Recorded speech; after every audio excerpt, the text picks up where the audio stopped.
অ্যানিমেশনটা just দেখবেন।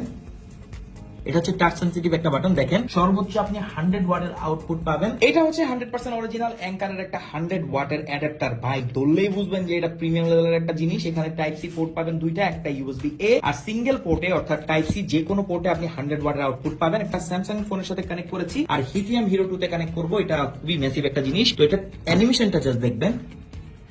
দেখেন কত কিউট, আর এটা কত ওয়াটে চার্জ হচ্ছে দেখেন, super fast charging. Definitely Samsung phone তো কোনো ঘটনাই না। তো এখানে দেখা যাবে যে কত ওয়াট এটা আউটপুট দিচ্ছে। এখানে একটা বাটন আছে, এটা হচ্ছে টাচ সেনসিটিভ একটা বাটন। দেখেন C2 থেকে 11 ওয়াট আউটপুট হচ্ছে, বাকি দুইটা পোর্ট কিন্তু ব্ল্যাঙ্ক হয়ে আছে। আবার দিলে আমরা দেখবো হচ্ছে এটা টেম্পারেচার। এটা যেহেতু চাইনিজ ভ্যারিয়েন্ট, সবকিছু লিখা চায়নাতেই থাকবে, বাট আপনি বুঝতে পারবেন যে কোনটা কি ইন্ডিকেট করছে। এটা আস্তে আস্তে বাড়বে যদি এটা হিট হয়, বাট এটা হিট তেমন একটা হবে না। তো এটা দিয়ে আপনি ল্যাপটপ, ফোন, যে কোনো ডিভাইস, ড্রোন থেকে শুরু করে সবকিছু চার্জ করে ফেলতে পারবেন। সর্বোচ্চ আপনি 100 ওয়াটের আউটপুট পাবেন। ম্যাকবুক চার্জ করতে পারবেন, ইভেন আপনি ল্যাপটপ সব চার্জ করে ফেলতে পারবেন। তো ফ্যান্টাস্টিক লেভেলের একটা অ্যাডাপ্টার। আমাদের কাছে কিন্তু 140 ওয়াটেরও আছে। 100 ওয়াটটা হচ্ছে সব থেকে ভালো হবে। আপনি একসাথে তিনটা পোর্ট থেকে আউটপুট পাবেন। সাথে কিন্তু একটা C2C ক্লক গ্রেডেড কেবল, যেটা মোটামুটি 1.5 মিটারের সমান, সেটা আপনি পেয়ে যাবেন। তো কেমন লাগলো অবশ্যই কমেন্ট করে জানাবেন।